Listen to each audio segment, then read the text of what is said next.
un artiste qui joue avec sa caméra comme si c'était une poupée. Aujourd'hui, tout le monde a une caméra. Tout le monde peut prendre des photos. Et donc, comment dans cette société valorisez-vous votre travail? Parce que c'est quelque chose de très difficile aujourd'hui de prendre sa caméra et de dire que voilà, je suis un artiste et je vais vendre ce travail. Comment le valoriser? Alors, je ne prétends pas être un artiste. Je suis un amateur de belles choses, de photos notamment. Et j'essaie surtout de travailler à l'intuition. L'intuition m'a toujours accompagné lors de ma vie. Et j'essaye d'occulter tout ce qui est trop rationnel, ce qui est trop analytique. Tout ce qui passe à côté de mon objectif et que je trouve beau d'après mes critères, je le saisis, je le capture, en faisant attention bien sûr à la technique quand même qui est importante, étant donné qu'on peut pallier à certaines choses. Si on ne maîtrise pas cette technique, n'importe, ça devient plus difficile. Par contre, la caméra, c'est vrai, tout le monde en a de nos jours, un appareil photo, on en a des prix, tous les prix. Personnellement, ce n'est pas l'appareil photo qui fait le photographe, c'est le photographe qui se sert d'un outil. Depuis 25 ans, vous faites un voyage dans le domaine de la photographie. Vous avez fait des documentaires, des photos magnifiques qu'on a pu regarder. Pouvez-vous nous partager votre expérience entre la lumière et l'ombre? Donc en fait, ça ne fait pas 25 ans, mais ça fait beaucoup plus. Beaucoup plus. Étant donné que mes premières photos ont été faites à l'âge de 14 ans, quand on m'a offert un petit appareil photo qui était un Kodak Star Flash, je m'en souviens très bien. D'accord. Et c'était bien sûr de l'argentique. Ouais. Et partant de là, il ne me quittait plus. Et quelques années après, quand j'ai eu un peu plus de moyens, je me suis acheté mon premier réflexe. Et ça, c'était tout à fait au début des années 1970. D'accord. Donc, ça remonte à une quarantaine d'années, si je trouve ça. Maintenant, la différence entre l'ombre et la lumière est quelque chose de très, pour moi, compte énormément. Étant donné que dans la vie, tout est dualité. Et pour moi, la dualité, c'est des contraires, mais qui se complètent.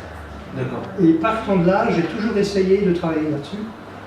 Et en ayant toujours ça dans les pensées. Lors de mes voyages, j'ai rencontré des gens qui étaient des spécialistes de la photo, qui m'ont fait confiance, notamment lors d'un voyage en Italie où un patron d'une agence d'illustration de Pietro, je me souviens de son nom, m'avait fait confiance, m'avait donné ma première carte de presse en tant que pigiste. Alors les photographes actuels ou tous ceux qui travaillent pour des journaux, des quotidiens, des agences savent ce que c'est. Être pigiste, je vois très bien, c'est quoi? C'est une carte de presse que c'est une carte de presse qui permettait, bien sûr, c'était une porte d'entrée pour aller faire des photos d'illustration qui étaient mises en agence et les agences les revendent aux publications. Donc j'ai travaillé pendant plusieurs années donc avec cette agence de Rome et une autre agence donc, de Paris qui était l'agence française d'illustration ou quelque chose dans le genre. Et en fait, cette carte de presse ouvre les portes, effectivement. Mais comme c'est une carte. Tout le monde n'a pas ça. Tout à fait. Ouais. Et donc à l'époque, c'était, je ne veux pas dire facile. Ce n'est peut-être plus maintenant, étant donné que la technologie a évolué, parce que ces photos qu'on remettait à ces agences d'illustration, c'était absolument pas sûr qu'elles soient vendues. D'accord. Donc moi j'ai toujours dit que c'était plutôt une carte de crève-la-faim.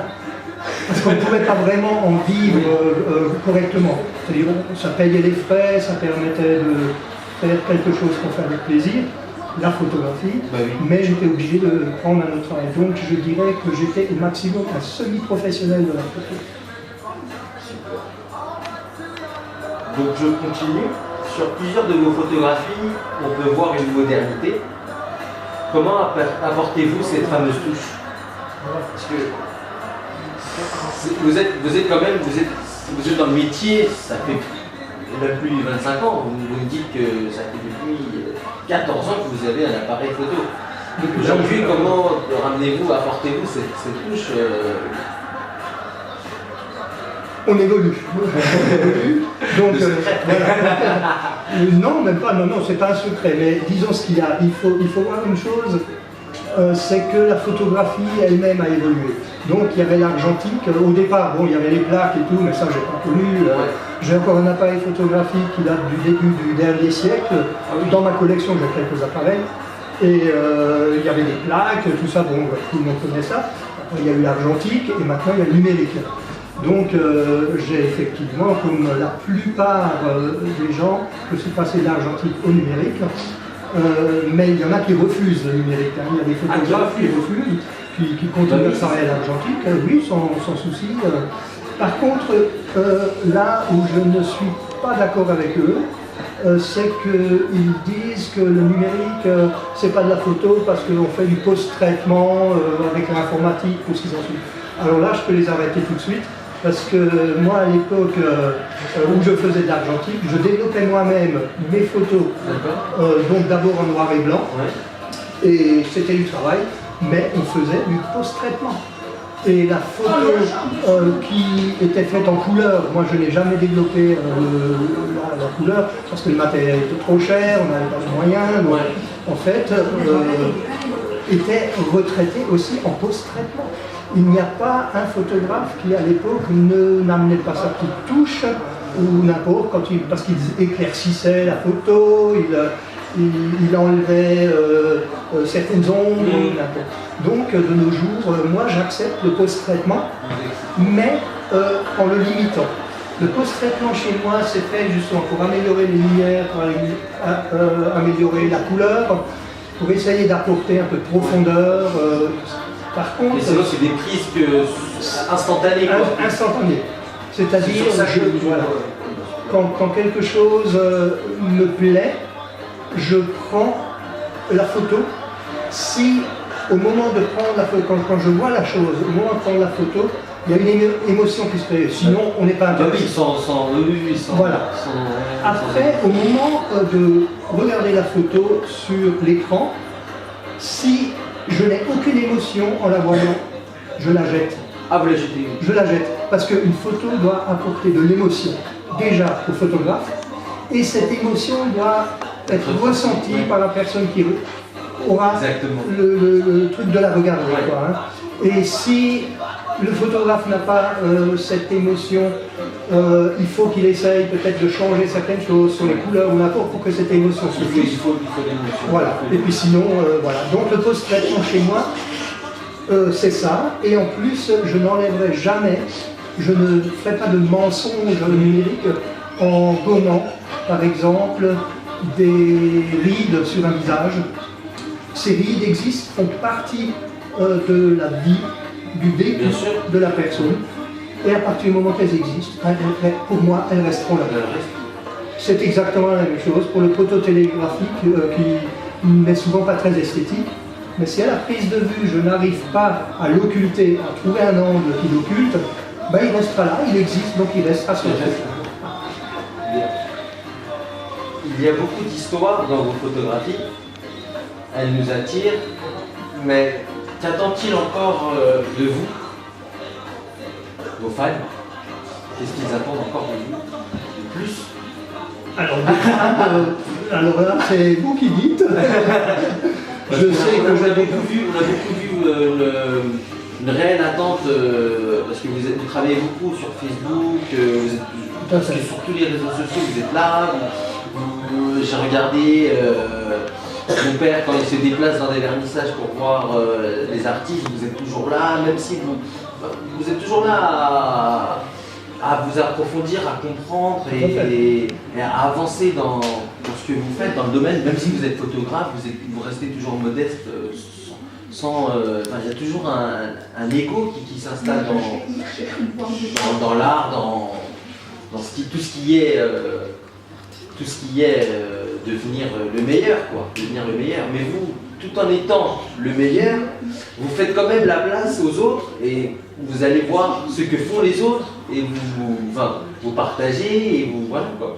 Donc c'est pour ça que je vous demande qu'attend-il de vous? Alors moi, en fait, ce qui me gêne, c'est que le meilleur, ça, je ne pense pas. Il y a nettement meilleur que moi, c'est sûr. Même parmi mes amis photographes, j'ai beaucoup d'amis autour de moi, des artistes, des photographes et tout. Et quand je vois les réalisations des autres ou n'importe, je me sens tout petit. Et sans fausse modestie. Mais c'est vrai que je me dis, ouais, ça a l'air pas trop mal, ça plaît, oui ou n'importe, mais je doute toujours. D'un autre côté, le doute est pour moi, en toute chose, un moteur. Parce que si on ne doute plus, on ne peut plus se perfectionner. Et c'est ça, en fait, qui fait cette relative modestie dans cet art photographique. Mais c'est vrai que quand je vois parfois ce que d'autres réalisent ou n'importe, je sais que malgré ma quarantaine d'années, plus ou moins, parce qu'il y a eu des périodes un peu plus creuses, c'est vrai, mais malgré ces 40 années, j'ai encore beaucoup à apprendre. Je suis loin d'être d'un Helmut Newton ou d'un Lehmann et encore d'autres que je n'oserais même pas citer, l'écart est tellement grand. D'accord. Votre vernissage qui aura lieu le 26 février, qui se nomme À vol d'oiseau, c'est un expo assez différent que vous mettez en place. Mais d'où vous vient cette source en fait? Donc, en fait, quand j'ai pensé faire une exposition, je me suis demandé ce que j'allais faire. Montrer des photos, oui, c'est bien, mais montrer quoi et comment? Ça, c'était la première question que je me suis posée. Et en fait, je l'ai laissé mûrir un peu, et puis comme je disais un peu avant que je me basais toujours sur mon intuition, oui. Cette intuition a fait qu'à un moment ou à un autre, au vu de ce que faisaient les autres photographes, les autres artistes dans leurs expos et tout, je me suis demandé si j'allais montrer un peu des choses variées de mon travail, sans fil conducteur, ou est-ce que j'allais mettre un fil rouge en place pour montrer un peu une histoire, mais en montrant quand même différentes variétés de mes photos. Et en fait, cette histoire s'est construite étant donné que j'ai beaucoup voyagé, que j'ai fait des photos un peu partout, surtout en Europe. En fait, je n'ai pas été très loin en dehors de l'Europe. J'ai beaucoup voyagé en Europe et je me suis dit, tiens, quelque chose, un voyage, un fil rouge de voyage. Donc c'est venu comme ça petit à petit. Et en fait, comme je m'intéresse beaucoup à l'évolution de l'être humain dans la vie, maintenant que je commence à avoir un âge presque respectable, disons, je ne suis plus très jeune, j'ai fait un petit retour en arrière en regardant. Et je me suis rendu compte d'une chose, c'est qu'en photo, à travers les voyages, il y a une évolution qui se fait. On rencontre d'autres cultures, on rencontre d'autres personnes, et en fait, le changement qui se fait normalement en vieillissant peut apporter, à partir du moment où on est ouvert à toutes les cultures, à toutes les choses qu'on peut rencontrer, il y a un changement intérieur qui se fait, et je pense dans le bon sens.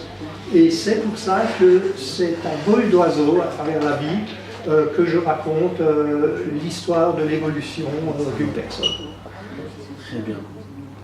Donc c'est aussi une symbolique, c'est un voyage intérieur comme vous le dites. Tout à fait.